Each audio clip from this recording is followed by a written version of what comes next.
Halo teman-teman semuanya, saat ini saya sedang berada di Samino. Ini kita mau cobain sop buntut yang lagi viral, populer banget dan pasti enak. Saya seperti apa? Saya mau cobain dulu nih sop buntutnya. Dagingnya besar-besar nih guys. Wah, kita cobain nih. Sebelumnya pakai sambal dulu. Sambalnya ini yang paling mantap nih, sambalnya dahsyat. Kita pakai sambal dan juga pakai jeruk nipis. Ini dia nih selera khas Nusantara. Dan kuahnya juga bening. Kuahnya bening jadi bisa buat semua kalangan. Alright, kita cobain yuk. Wah, dahsyat enaknya, mantap nih.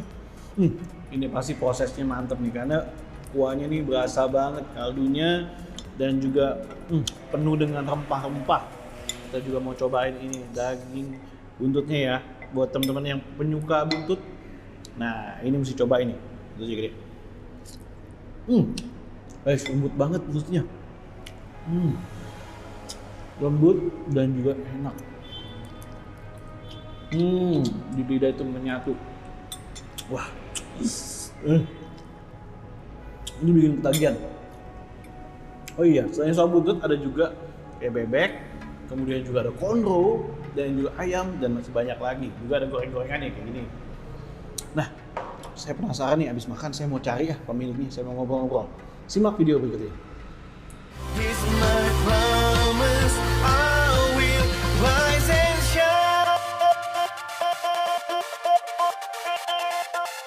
Hai teman-teman, selamat datang di YouTube channel Ruby Herman. Sebelum kita nonton, jangan lupa untuk subscribe ya, karena subscribe itu gratis. Yuk kita nonton sama-sama. Nah teman-teman, kalau tadi kita habis makan, wow enak banget kan. Nah sekarang saya penasaran nih bertemu dengan ownernya dari Samino. Oke, halo. Yes, salam kenal nih Pak. Salam juga. Dengan Pak siapa nih Pak? Saya dengan Pak Joko. Pak Joko Sri Wahyono namanya. Wow. Oh, Pak, tadi kan udah cobain nih. Enak banget ini sop buntutnya, terus aneka jenis makanannya. Wow, ini saya penasaran nih Pak, pengen ngobrol-ngobrol nih Pak. Baik. Nah, gimana sih Pak ceritanya bisa terbentuk nih Samino ini? Awal mulanya bagaimana nih bisa masuk ke dunia kuliner? Ya, awal mulanya sih saya kan generasi kedua ya. Awal mulanya kan dirintis oleh kedua orang tua saya tahun 71 sampai dengan 73. Terus sudah berkembang, kemudian saya masuk ke bisnis ini itu sebenarnya nggak sengaja. Karena awalnya kan saya selesai sekolah, saya pengen nyari kerjaan, tapi sama orang tua saya suruh Bantuin aja. bantu dari aktivitas dari produksi, dari belanja, terus bantu-bantu nganterin, bantu-bantu nyiapin bahan. Nah di situ mulai tuh sebenarnya lumayan agak lama, kurang lebih sekitar setahun, hampir 2 tahun lah. Lahan-lahan saya udah mencintai pekerjaan itu dari masuk, passionnya udah mulai masuk pelan-pelan. Oh ternyata kalau kita tekuni pekerjaan itu dengan niat yang baik, itu kita cepat beradaptasi dengan kondisi tersebut. Pak, ini awal mulanya berarti dari Jakarta atau sebelumnya dari kota mana Pak? Dari Jakarta, posisinya di Senayan, masih di daerah GBK, sekitar GBK sekarang. Kalau dulu kan Stadion Madia Senayan ya. Iya. Nah, ini kan gimana nih cara menemukan jadi sop buntut gitu ya bisa dibilang, atau apa nih yang membuat ini jadi spesial berhubungan sama passionnya Bapak dan Ibu atau gimana? Passionnya kalau apa yang membuat sop buntut itu beda ya. Jadi sop buntut itu memang dia bukan menu pasaran ya. Kalau dari kuliner sendiri sop buntut itu bukan menu pasaran. Yang artinya itu tidak setiap orang atau setiap pedagang itu bisa menjual sop buntut dengan mudah. Atau bisa membuatnya Pak ya? Jadi cara membuatnya aja itu prosesnya memang agak lama daripada masakan-masakan yang umumnya. Taruhlah kayak bakso, soto, mie ayam, itu sop buntut lebih lama prosesnya dan modalnya pun besar. Modalnya besar. Jadi tidak semua pedagang itu siap untuk itu. Selain modalnya prosesnya lama, modalnya besar, terus juga udah pasti kan harga jualnya kan besar. Lebih tinggi ya Pak ya, Lebih dibanding tinggi. bakso dan lain-lain ya. Berarti dia harus menyiapkan tempat yang worth it, yang representatif, yang sebanding dengan nilai harga jual itu. Oke, iya. Nah, kemudian awal milih sop buntut ini karena itu Pak ya? Selain itu bisa tiba-tiba pilih sop buntut apa lagi Pak? Saya tanya dulu, sempat saya tanya kepada orang tua saya, kenapa milih sop buntut Pak? Iya. Nah, jadi itu ada pelanggan loyal yang awalnya Pak Samino kan jualan bakso, soto mie sama mie ayam. Oh sebelumnya memang jualan banyak ya Pak? Iya. Ada pelanggan loyal menyampaikan kepada beliau, dari bapak saya bilang, Pak di Jakarta ini belum ada sop buntut. Nanti sop buntut itu bisa menjadi menu yang favorit karena apa? Selain belum ada yang jual, juga rasanya juga beda dengan soto, bakso, kan sama kuah kan beda. Iya. Dari situ bapak saya mulai terketuk tuh atau punya keinginan untuk jadi peluang nih ya? Peluang nih, Iya. karena memang untuk sop buntut sendiri juga selain belum ada juga prosesnya juga nggak mudah.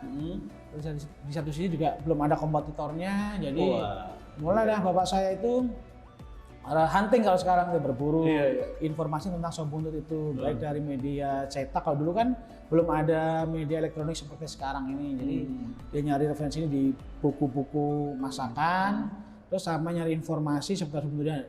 Yang jual sop buntut itu tahun 70-an itu hanya satu kalau nggak salah di Hotel Borobudur. Wah itu. Borobudur, Pak Samino tuh nyoba tuh beli, terus coba. Setelah nyoba, dia tahu nih kerangkanya, oh ternyata sop buntut itu arahnya seperti ini kuahnya. Jadi mulai nyoba, dipraktekin di rumah, terus dicobakan kepada konsumen suka, lama-lama usaha yang dia bapak saya tekunin itu mulai beralih ke sop buntut yang awalnya bakso, soto mie sama mie ayam itu perlahan-lahan beralih ke sop buntut. Wah, naik kelas sudah kata ya, Iya. karena kompetitornya Hotel Borobudur. Mantap. Oke, kalau nama Samino itu dari mana sih Pak? Kalau orang dulu sih lebih ke nama itu lebih ke yang pihak laki ya. Misalnya dari Pak Samino kan nama pemberian dari keluarga dari bapak saya. Jadi ibu itu ngikutin dari bapak. Jadi Pak Samino dari ibunya Ibu Samino. Oke. Nah, tapi ya nama Samino sendiri juga ada artinya dari kata amin. Amin itu yang bisa dipercaya, yang amanah, terus yang konsisten, jujur itu. Jadi kan disambungin tuh Samino. Kalau Jawa kan pasti ada O-nya, Samino, Parto. Tapi ada potongannya di kata Samino, Samin deh kata. Kata amin itu yang bisa dipercaya, yang jujur, amanah. Wah, ini jadi nilai-nilai value ya dalam bisnis kuliner ini ya. Dan spesialisasinya khususnya di sop buntut ya Pak. Sop buntut tapi sebenarnya sop buntut tuh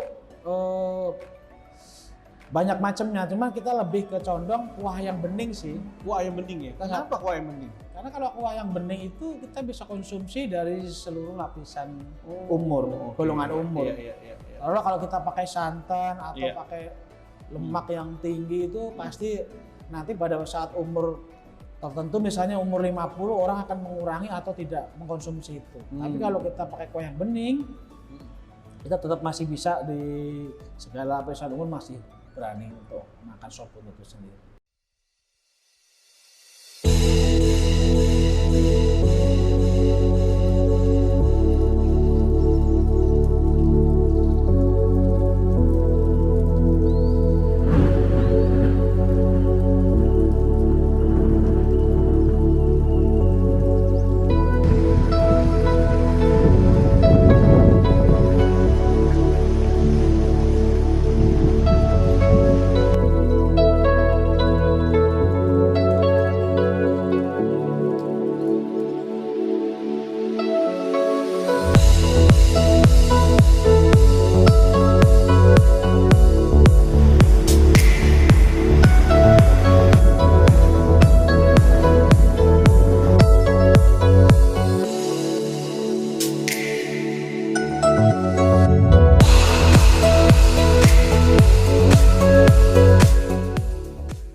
bisnis kuliner kan pasti nih namanya tantangan pasti ada ya Pak. Apa yang menjadi tantangan sih Pak khususnya di bisnis kuliner ini Pak? Tantangan yang utama di kita itu adalah SDM yang ini ya. Sumber daya manusia ini ya. Yang kompatibel ya, yang kompetitif ya. Jadi untuk saat ini yang kita kendalikan adalah SDM yang bisa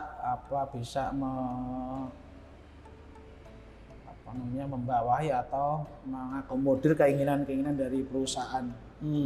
Karena kan memang kalau bisnis kuliner itu ya agak rumit ya, karena dia kan mengolah makanan yang mudah rusak, cepat rusak. Dibutuhkan ada jangka waktu juga ya Pak ya? Ada jangka waktu, dibutuhkan orang-orang yang disiplin di situ. Nah, kita masih punya kendala di situ, tapi tetap kita akan berusaha terus memperbaiki. Nah saat ini kan kita berada di daerah Senayan nih Pak. Nah Samino nih ada di mana aja sih Pak? Samino sekarang ini ada beberapa outlet. Ya? Salah satunya di Jalan Tentara Pelajar. Tentara Pelajar di Senayan nih ya. Nah ini masih masuk Senayan, tapi namanya Patal Senayan. Patal Senayan, masih ada Senayan. Terus di daerah di Senayan juga ada di belakang KONI yang baru, kantor KONI yang baru. Terus di Depok ada, di Rasuna ada, di Kemang di Jalan Ampera Raya ada. Wow, banyak juga. Terus di Solo ada depan bandara. Di Solo. Terus di mana lagi ya? Di mall dulu ya, di mall banyak ya. Di mall banyak ya. Karena lagi pandemi, kita mallnya di Sarinah Tamrin ada sebelum pandemi itu. Iya. Sama di Casablanca. Nah, setiap outlet itu punya khas masing-masing. Kayak ini kan saya lihat kuning nih Pak. Iya. Kenapa begitu? Untuk pewarnaan semua sama. Sama. Jadi kita bikin standarisasi warna itu kuning dan gradasinya hijau. Karena kuning dan hijau. Kalau filosofinya dari orang tua sih, kalau kuning itu kan panen ya, masa panen. Nah, jadi kita tuh selalu memetik, dan hijau itu kan adalah prosesnya. Dari hijau kalau kita menanam padi atau apa itu kan hijau itu kan pada saat proses penanaman, dan kuning itu panen. Di satu sisi di segi marketing kan kalau kuning kelihatan ngejreng, bagus, bersih, dari jauh itu orang itu bisa lihat, oh itu kuningnya ada gradasinya hijau, itu Samino pasti. Meningkatkan selera makan mungkin juga Pak. Betul. Dengan warna kuning, ada gradasi hijau, itu Samino tuh. Iya. Pak, berhubungan sama properti dan kuliner nih Pak. Nah, kalau Samino sendiri, ini apakah propertinya nyewa atau beli Pak? Mungkin awal-awal gimana bisa diceritain Pak? Ya untuk saat ini sih kita sekarang sudah, alhamdulillah kita punya properti milik sendiri. Milik sendiri? Awalnya nyewa, kita nyewa semua. Pertama kali saya masuk di bidang kuliner di sebelum Samino itu awalnya semua outlet itu nyewa. Nah pada suatu titik itu kita itu tidak bisa jualan yang tempat kita sewa itu, karena ada banyak macam lah di situ. Ada kendala di situ. Akhirnya kita nyari tempat di daerah situ dan tidak dapat. Dari situ tuh saya merasa, aduh apa yang saya lakukan itu sia-sia, karena untuk merintis usaha sebuntut supaya rame itu tidak dalam hitungan bulan tapi bisa tahunan. Nah kalau kita itu nyewa dengan kondisi seperti itu, pasti kita akan mengalami hal sama di kemudian hari. Kalah sama biaya sewa Pak. Nah, karena biaya sewa biayanya tinggi, terus nggak boleh 1 tahun nyewa, harus 2 tahun atau 3 tahun. Terus diminta sama si pemilik properti karena mau dipakai untuk dia pakai usaha sendiri. Terus dijual di orang lain atau sengketa dengan pihak lain. Akhirnya beli. Dari situ saya mengumpulkan income dari hasil jualan itu, saya beli. Saya beli properti. Saya beli properti pertama kali saya beli itu di Sawangan Depok, itu ruko 3 lantai tahun 2013 itu kurang lebih 1,8 lah. Dan saat ini masih berjalan ya lumayan. Kalau kita beli walaupun itu nyicil kurang lebih sekitar 5 tahun sampai dengan 6 tahun itu kita masih tenang, endingnya itu kita tenang karena nanti si properti itu jadi milik kita. Nggak diusir, milik kita sendiri gitu. Iya, jadi milik sendiri. Terus dan hasil kulinernya buat bayar itu dong Pak. Betul. Jadi aktivitasnya kuliner itu buat bayarin sana. Kalau misalnya ada subsidi dari outlet lain, kalau dari subsidi dari sini itu pun jumlahnya nggak besar. Wow. Sekarang udah berapa banyak nih properti yang dimiliki Pak? Properti yang saya beli di Jakarta yang besar itu sudah ada 4 di sini, Iya, Pantai Senayan ya. Sawangan, Sawangan, terus di Pamulang, Pamulang, sama lagi di Serpong. sama di Serpong. Serpong yang di Taman Tekno itu kita Itu. beli. Ini jadi kuliner dan juga bisnis properti kali. Iya, jadi beli properti ya. Jadi nanti kita nanti ada investasinya ada 2, kuliner sama properti. Kalau misalnya kuliner nggak jalan, properti milik sendiri itu bisa atau dijual atau di sales, itu nanti kita belikan properti yang lain yang lebih terjangkau harganya. Nanti kita main lagi di situ kuliner dan main properti di situ. Nah Pak, saya juga banyak lihat nih, khususnya di Samino yang dia ada Pantai Senayan ini kan banyak juga nih Pak, anggota-anggota dewan, pejabat, ini suka datang sini makan gitu Pak. Betul. Itu gimana sih Pak ceritanya dan bagaimana mereka tetap loyal sih Pak?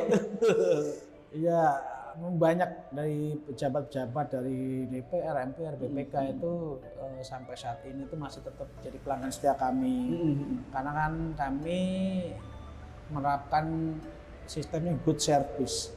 Good service ya, yes. Good service, good place, good price, good promotion, itu tetap kita terapkan, terutama bagi pelanggan-pelanggan loyal kami, supaya mereka tuh tidak hanya kembali dan bawa teman dan bawa Iya, kembali dan bawa teman ya itu ya. kan itu kan apa ya, kayak jaringan ya, kalau kita kasih Iya.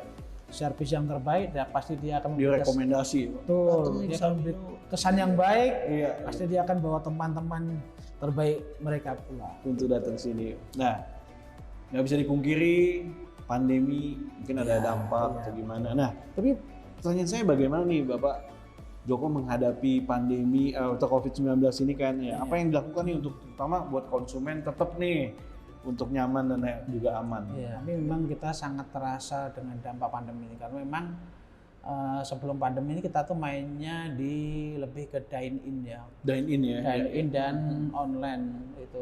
Tapi dari presentasi itu dine in memang lebih banyak. Yes. Cuma setelah pandemi kan makan dine in itu kan dibatasin. Iya. Dan ada beberapa waktu yang sempat dilarang karena misalnya ada PPKM itu kan dilarang. Jadi kita sangat terpukul. Cuman kita kebetulan punya opsi yang kedua yaitu online. Memang online itu sedikit banyak sangat membantu. Sangat bantu ya Pak. Iya. Nah di online itu untuk saat ini kita sekarang main 2 kaki. Jadi kita menu-menu yang murah yang harga 20 ribuan sampai menu yang 70 ribuan kita sediain. Wow, lewat online itu Pak ya? Iya, jadi semakin kesini kalau misalnya pandeminya masih belum selesai kan daya belinya kan semakin menurun. Otomatis dia akan membeli menu-menu yang harganya di bawah harga yang biasa mereka beli pada saat sebelum pandemi, yang intinya mereka tetap masih bisa makan dengan menikmati baik, enaknya Samino ini ya. Iya, kita main Walaupun 2 di kaki. rumah ya. Iya. Ada menu-menu yang terjangkau, ada menu-menu murah lah, ada menu murah, ada menu yang mahal. Iya. Oke. Nah, kalau menurut Pak Joko sendiri bagaimana nih tren kuliner saat ini seperti apa sih dan bagaimana ke depannya nih Pak? Tren kuliner sekarang itu ya lebih ke bisnis online ya sekarang itu ya. Karena memang udah bisnis online itu ke depan, saat ini sampai ke depan itu sangat prospek karena semakin zaman semakin maju, mobilitas semakin tinggi. Iya. Nanti si konsumen itu pasti dia akan membeli makanan sesuai dengan aktivitas dia yang seperti itu. Iya, bisa di mana aja lah Pak lewat online ya. Ya, online mah aja. Yes. Nah, kalau bicara ke depannya nih Pak, apa yang Samino akan lakukan nih Pak? Pengembangannya kemana? Iya. Teknologinya apa mungkin digunakan atau apa nih Pak? Mungkin ada menu-menu baru atau gimana? Ya, kedepannya Samino itu akan memperlebar jaringan. Baik itu yang outlet besar, kita kan nanti ada 2 outlet, yaitu outlet yang utama, yang resto, yang kedua yang express. Resto Nanti, dan express ya. Nanti kalau kita untuk daerah-daerah yang memang kelasnya itu di situ tuh tinggi, nanti kita akan buka resto di situ. Nanti kalau ada daerah kelas 2 nanti kita buka yang express supaya jaringan kita semakin hari semakin banyak dan bertambah. Hmm. Nah di situ kan nanti juga kita tetap main online juga. Nanti kita pakai selain aplikasi online yang sudah ada dan nanti kita bikin online sendiri. Nah, Instagram, dari Facebook Ads, Instagram Ads, Twitter dan sebagainya. Nanti kita main ke situ. Kita udah ke situ, cuman belum maksimal sepenuhnya. Nanti bisa makin bertambah. Ini akan bertambah ya Pak ya? Semakin maksimal kita maksimalin. Wow, Pak, satu pertanyaan saya terakhir nih Pak. Ini kan bicara Samino ini dari tahun 70-an. Iya. Nah, apa yang menjadi rahasia suksesnya Samino nih? Yang sekarang juga kan masih terus nih akan planning gencar ke depannya kan Pak. Nah, apa nih yang menjadi kunci rahasia suksesnya Samino? Kalau kunci sih sebenarnya kunci nggak ada yang utama kita, tapi tetap kita punya pedomannya. Satu, kalau kita akan menekuni suatu bidang atau usaha, yang pertama adalah niat. Niat. Oke. Yang kedua, tekuni. Harus tekun. Konsisten. Konsisten. Di situ ada konsisten, ada etos kerja yang tinggi. Iya. Terus kita berdoa setiap Berdoa. saat sesuai dengan acaranya. Ya, karena kita dengan berdoa kan kita ada dorongan semangat gitu. Iya. Terus tak lupa kita juga bersedekah kepada golongan yang tidak mampu. Iya. Jadi niati, Yes. tekuni, Iya. doani, sedekah. Wow, luar biasa. Pak Joko, thank you so much nih. Sudah Iya. berbagi bagaimana rahasia suksesnya Samino. Sukses buat Samino, Amin. sukses juga buat Pak Joko dan juga apa yang dilakukan berhasil hasilnya. Amin. Thank you. Teman-teman, demikian nih bincang-bincang saya dengan Pak Joko, generasi kedua, owner dari Samino. Semoga bisa bermanfaat dan juga bisa menambah investasi ilmu nih, khususnya buat teman-teman pelaku bisnis kuliner. Nah, mungkin tambahan sedikit aja Pak. Kalau mungkin teman-teman nih Pak, yang pengen masuk ke dunia kuliner, buat Bapak bisa kasih sharing nggak? Harus ngapain aja nih? Kalau teman-teman pengen bergerak di bidang kuliner, Ya. yang pertama adalah bikin konsep. Bikin konsep. Konsep itu meliputi, di situ di konsep itu banyak penjabarannya. Tadi meliputi yang pertama adalah niat. Terus mau jualan apa? Jualan apa pastinya? Iya. Siapa pembelinya? Iya, siapa beli? Harganya berapa? Iya, Bapak. Tempatnya di mana? Marketingnya bagaimana? Iya. Dan seterusnya. Tapi yang pertama adalah bagi teman-teman yang pengen bikin usaha bisnis baru apapun itu, yang pertama adalah bikin konsepnya dulu. Bikin konsep. Kalau konsep sudah terbentuk itu konsep dibentuk adalah untuk meminimalisir resiko. Oh. Tapi kalau kita tidak punya konsep, pasti resiko kita di perjalanannya akan besar. Karena bisnis kuliner itu modalnya tidak sedikit. Karena pasti setiap orang bergerak dalam bidang kuliner itu pasti dia akan mengukur modalnya sesuai dengan kemampuan. Karena butuh tempat, butuh SDM, butuh lain-lain. Harganya berapa, di mana tempatnya, bagaimana caranya ngejualnya. Walaupun yang paling sederhana pun di rumah pun tetap harus pakai konsep. Tetap konsep. Wah. Makanya kalau nggak di konsep, kalau kita bergerak dalam bidang kuliner, ini kan ada expirednya nih makanannya. Iya. Ini kalau nggak terjual dalam waktu berapa jam misalnya, kan pasti dia akan dibuang banyak. Iya, basi. Bagaimana dia harus menjual dalam kurun waktu jam itu supaya makanan itu tidak terbuang. Karena kan kalau dibuang kan itu kan berarti cost-nya dia Pasti tambah lagi ya. tambah Iya. lagi. Di situ. Nah, Sip, thank you so much Pak Joko. Wah, luar biasa teman-teman. Sampai jumpa di next episode. Pastinya semoga video ini bisa bermanfaat. Jangan lupa untuk nonton Rahasia Investasi Sukses bersama saya Ruby Herman. Dan jangan lupa untuk subscribe video ini. Sampai jumpa, bye-bye.